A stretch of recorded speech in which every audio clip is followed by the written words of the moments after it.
What do you know about food insecurity in Arkansas? Not a lot, to be honest. Honestly, I don't know a lot about it. Well, I don't really know much about food insecurity in Arkansas, but I can tell you that it seems like most people around here do know where their next meal is coming from. I don't have an exact number, but I'm assuming it's probably 5 out of 10. It's probably pretty high, surprisingly high. Children that don't have things to eat and adults do. If you had to guess, one in X number of people would be food insecure. One out of 50. I don't really know much about it. I didn't think it was a problem, I guess you could say, or a situation, really. It's 1 in 3, maybe? Okay. No. It's 1 in 5, so you're close.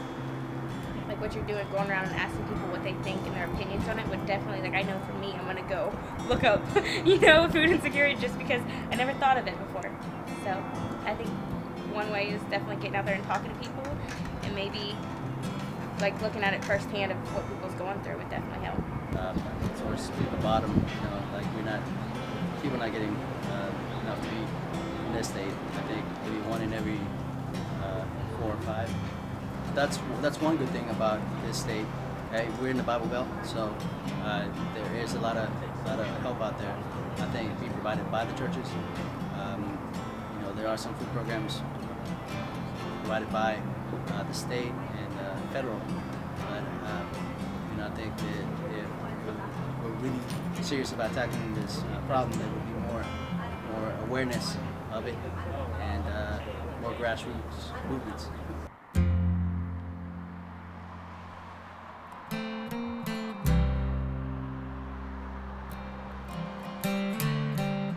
Food insecurity is defined as not having reliable access to nutritious food, but it can look a few different ways. We see kids who just are filling up on, ramen noodles and dollar cheeseburgers, and people don't always think of that as being food insecurity, but it is because they aren't getting the nutrition that they need.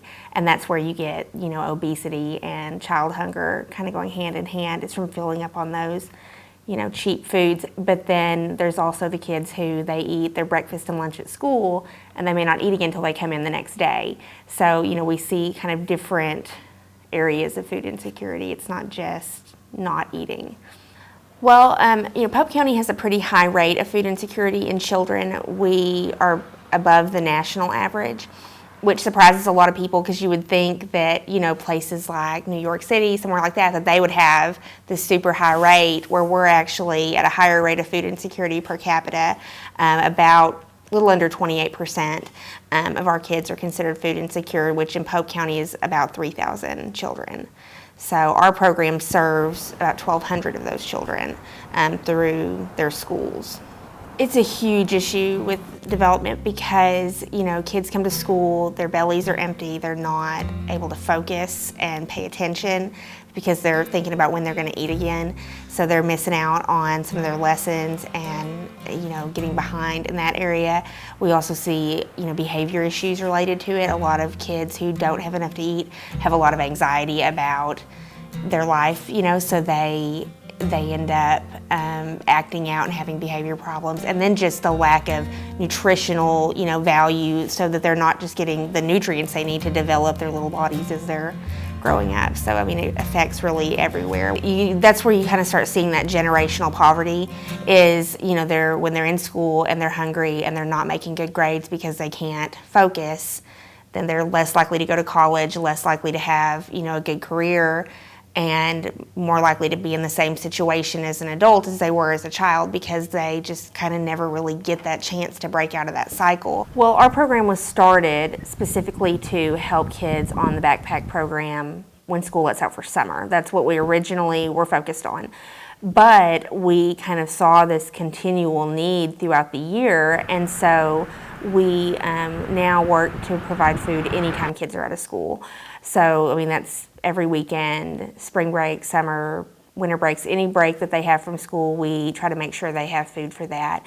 We're the main provider for the backpack program now in Pope County because other resources that had been providing that are no longer available, so we kind of stepped in to fill that gap. And And I mean, that's kind of our whole thing, is just making sure that there's food every time they leave school.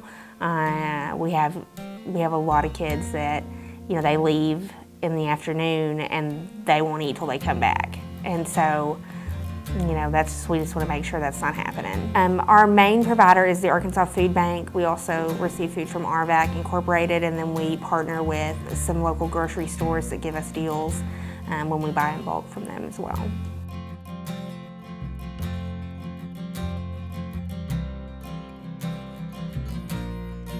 I want people to understand that people who experience hunger are not necessarily those people who are lazy, because you have what I feel like are those people who are unemployed, who might have lost their job, who are just experiencing a temporary hardship.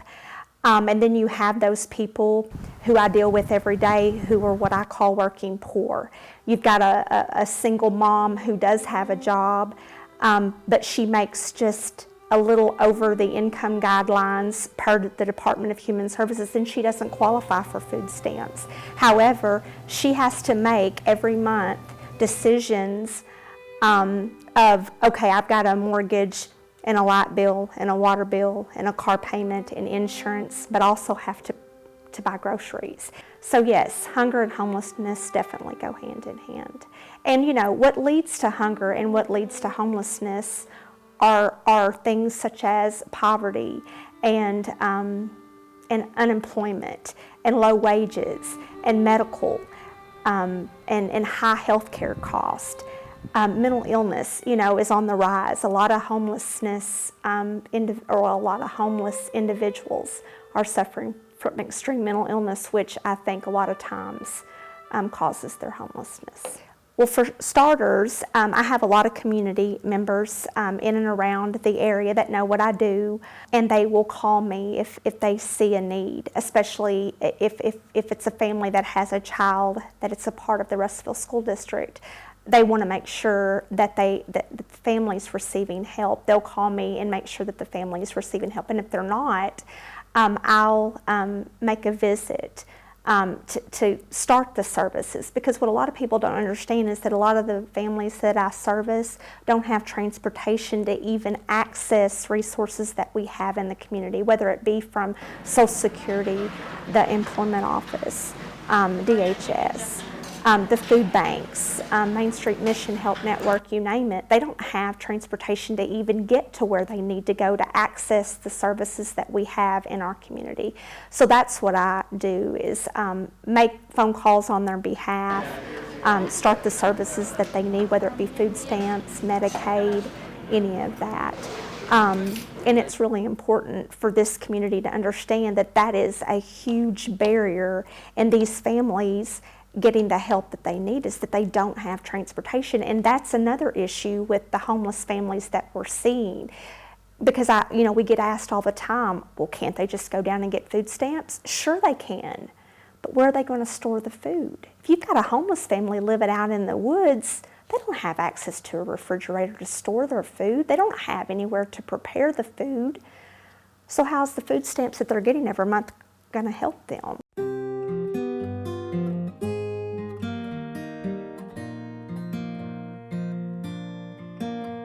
Because We Can was a group of 3 students in my sociological theory class. They got together and they started to respond to some of the questions I asked in class, which had to do with, if there are these social problems that persist, why don't people do anything about it? And they decided that they would, and they wanted to form a student organization on campus that didn't act like other student organizations on campus, and they wanted to increase student involvement, particularly in creating positive outcomes, not just for the campus, but also for the community. So they decided on a name, Because We Can, and we started with smaller projects. The students decided to look at other organizations that would need help. One of them was River Valley Food for Kids. They in particular were doing a protein drive right before spring break of last year. So a protein drive really has to do with the fact that River Valley Food for Kids does a backpack program. So kids that have come from food insecure homes, and they have more than 800 of these kids in just the K through 12. What they do is they send kids home with backpacks full of different food items to help not only the kids meet their nutritional needs, but also to help the families meet their nutritional needs. So they were doing a protein drive, and we said, all right, we're going to go out and get everything we can that has protein in it. We're able to get somewhere in the ballpark of, I think, about $4,000 just collected on campus, as well as organizations donating. We gave that to River Valley Food for Kids, and then the students came back and they said, we want to do more. So we followed that up with a Clear Out the Dorms drive. So at the end of the academic year in May, when the dorms get cleaned out, students, we realized, were throwing away all sorts of edible food. They would just throw it in the dumpsters. And so what we did instead was we put out boxes in all the dorms, and we made arrangements to pick it up, and we just said, look, instead of throwing away your ramen noodles, just give them to us, as well as any backpack that you may have left over and you don't use. So we collected all that, and there we were able to get about $3,000 or $4,000 worth of additional food to River Valley Food for Kids for the summer program. About that time, one of the students came forward who was in the group, Lauren Palmer, and said that she'd been to a meeting and Dr. Bowen had mentioned food recovery as well as a campus pantry. And what we started doing when Lauren came forward was we said, all right, maybe that's our next project. So we began to start looking into food pantries and food recovery in particular, and we realized it was going to take a while to get everything set up. So by June of last year, we went to the University of Arkansas at Fayetteville. They had a food recovery program in operation. We kind of observed what they were doing, got some of the information that they had, and we started to brainstorm and design a food recovery program and what it would look like here on Arkansas Tech University campus. So the next step was to try to find money. So what we did next was we got private donations to actually help us launch some of the buy some of the early supplies. But then we also became part of the Campus Kitchen Network that had a startup grant for $6,000 based on a video. So the students shot a video, and then based on that video and the number of likes it got, we were able to win that competition, and we got $6,000 donated. If you flash forward a little bit to January of this year, 2016, we actually launched the food recovery proper in the middle of January. It's about January 13th or so, and we started collecting food from that point forward. Every night in the cafeteria, the food that's cooked but goes uneaten and untouched, we, in the past, Chartwell's had just thrown that out. We collected all that. So right now we have exceeded 1 ton. We haven't calculated the latest numbers yet, but I think we're in the ballpark of 2,300, just based on what I've seen. And we fed in excess of about 5,500 people just in the area. And that's with one program. And that's in what, 2 months, a month? That's within a month and a half. You know, you'll see these pockets of just extreme poverty, and we just, you know, for some reason, I haven't gotten my head totally around it yet, you know. We just tend to ignore it. And I think part of it's kind of in the same way that we ignore death. I know this sounds like a weird metaphor or a weird comparison, but, you know, we are going to all die at some point, but we don't live our lives as if we recognize that. Well, you know, we don't want to acknowledge that people are poor. I mean, it's one of those scary truths that would keep us awake at night if we really took the time to pay attention. There's a lot of ways to get involved. You know, volunteering is huge. Almost every organization is going to be run pretty much completely by volunteers, and so if we don't have the manpower to do these things, then we can't get the food out to the kids who need it.